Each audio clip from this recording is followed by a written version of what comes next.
नमस्कार दोस्तों, आज हम लोग पूरा पाषाण काल पढ़ेंगे। बिल्कुल बेहतरीन कंटेंट के साथ आज मैं आप लोगों को पढ़ाऊंगा।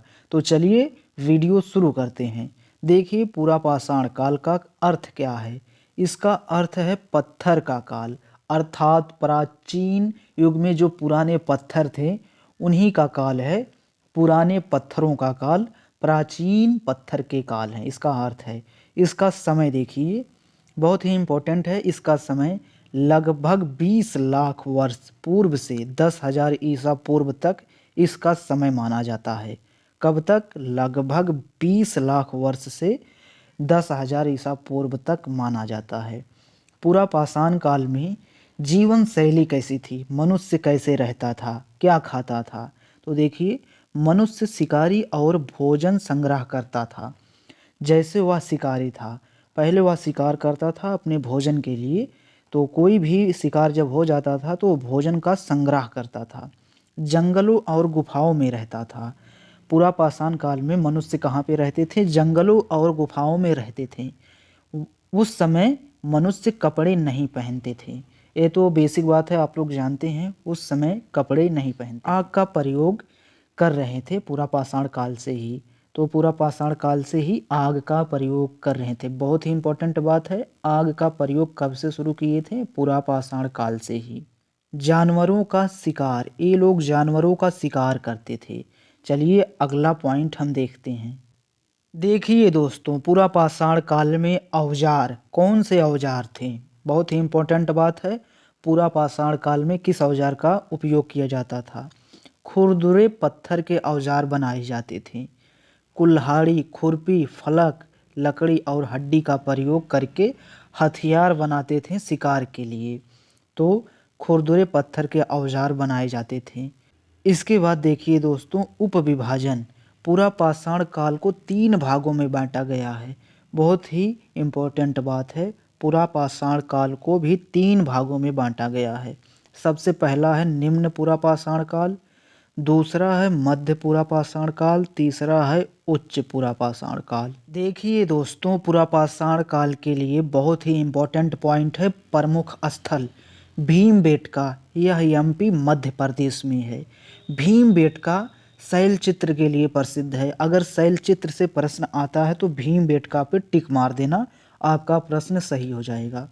सोहन नदी घाटी, ये भी एक प्रमुख स्थल है। नर्मदा घाटी, यहाँ से मनुष्य की खोपड़ी का प्रथम साक्ष्य मिलता है नर्मदा घाटी से। बहुत ही महत्वपूर्ण बात है, इसको आपको याद कर लेना है। सोहन नदी घाटी से क्या प्राप्त हुआ है, कमेंट में आपको बताना है। चलिए आगे बढ़ते हैं। देखिए दोस्तों, अब तक तो हम पूरा पाषाण काल पढ़ रहे थे, लेकिन अब हम पढ़ रहे हैं मध्य पाषाण काल। इसका समय था लगभग 10,000 ईसा पूर्व से 6,000 ईसा पूर्व। इसकी प्रमुख विशेषताएं देखिए, ए पॉइंट याद कर लेना, इसका समय पीरियड। विशेषताएं देखिए, छोटे और नोकीले औजार, बहुत ही इंपॉर्टेंट पॉइंट है, इसको ज़रूर याद करना। माइक्रोलिथ, सबसे पहले माइक्रोलिथ अर्थात सूक्ष्म पत्थर के औजार कब उपयोग किए गए? तो मध्य पाषाण काल में उपयोग किए गए, प्रयोग किए गए। इसके बाद देखिए, आंशिक रूप से अस्थाई जीवन। आंशिक रूप से अस्थाई जीवन शुरू हो चुका था, कुछ लोग रह रहे थे, लेकिन पूरी तरह नवपाषाण काल में रहना शुरू किए थे। अभी हम आगे पढ़ेंगे। देखिए दोस्तों, कुत्ते को पालतू बनाया गया। पहली बार कुत्ते को पालतू कब बनाया गया? मध्य पाषाण काल में पहली बार कुत्ते को पालतू बनाया गया। शिकार के साथ मछली पकड़ना भी इनका प्रमुख कार्य था। चलिए आगे बढ़ते हैं। देखिए दोस्तों, मध्य पाषाण काल में कला का विकास हुआ, गुफा चित्र कला का विकास हुआ। भीमबेटका की चित्रकला प्रसिद्ध है, यहाँ से बहुत सारी चित्रकला मिलती हैं। आगे हम पढ़ेंगे बौद्ध धर्म। भीमबेटका से बहुत सारी नर्तिकाएं का चित्रकला मिलता है। तो भीमबेटका चित्रकला के लिए प्रसिद्ध है, शैल चित्र के लिए। इम्पोर्टेंट है, याद कर लेना, क्योंकि क्वेश्चन आता है। अब देखिए दोस्तों, हमने पूरा पाषाण काल और मध्य पाषाण काल को पढ़ लिया। अब हम पढ़ रहे हैं नवपाषाण काल को। सबसे बड़ा परिवर्तन यही हुआ। देखिए इसका समय क्या था, एक ही समय में था। लगभग 6,000 ईसा पूर्व से 3,000 ईसा पूर्व इसका समय माना जाता है। इस समय मनुष्य के जीवन में क्रांति आई। क्या क्रांति आई? कृषि की शुरुआत, मनुष्य कृषि खेती किसानी करने लगा। अब देखिए अस्थाई जीवन, अपने निवास के लिए अस्थाई घर बनाया, पशुपालन शुरू कर लिया, मिट्टी के बर्तन बनाना शुरू कर दिया, सूती कपड़े भी बनाना शुरू कर दिया। मतलब मनुष्य पूरी तरह सक्षम हो चुका था नवपाषाण काल में। तो मनुष्य का अस्थाई जीवन कब शुरू हुआ? तो नवपाषाण काल में। यहाँ देखिए जीवन में क्रांति, कृषि की शुरुआत हो चुकी, अस्थाई जीवन हो गया, पशुपालन, मिट्टी के बर्तन, ये सब नवपाषाण काल में पूरी तरह चालू हो गए थे। देखिए दोस्तों नवपाषाण काल, औजार, चिकने और घिसे हुए पत्थर के औजार बनाते थे नवपाषाण काल में। कुल्हाड़ी भी बनाई जाती थी, दरांती भी बनाई जाती थी। तो औजार अच्छे बनाए जाते थे उस समय नवपाषाण काल के समय। प्रमुख स्थल देखिए, मेहरगढ़ पाकिस्तान में है। मेहरगढ़ में सर्वप्रथम चावल का साक्ष्य मिलता है। बुर्जहोम कश्मीर में है। बुर्जहोम में क्या मिलता है? यहाँ गर्त निवास अर्थात गड्ढे में रहने का प्रमाण मिलता है। और यहाँ मालिक के साथ कुत्ते को भी दफनाया जाता था। चिरांद बिहार जिले में है। और आपको बताना है चिरांद से क्या प्राप्त हुआ है कमेंट बॉक्स में। देखिए दोस्तों ताम्रपाषाण काल, ताम्रपाषाण काल का मतलब है तांबे का काल।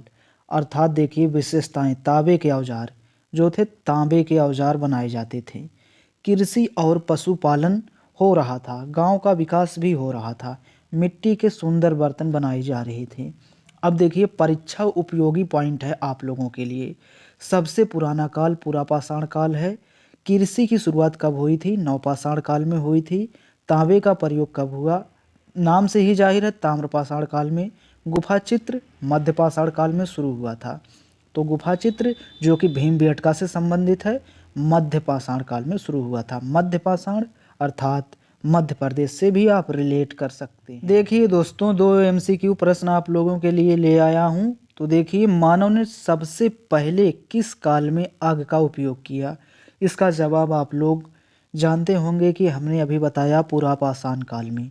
इसके बाद दूसरा प्रश्न देखिए, कृषि की शुरुआत सर्वप्रथम किस काल में हुई? इस प्रश्न को आपको कमेंट में जवाब देना है, तभी तो पता चलेगा कि आपने पूरा वीडियो देखा और आपको याद हो गया। तो अगर आपने यहाँ तक वीडियो देखा तो धन्यवाद, नमस्कार।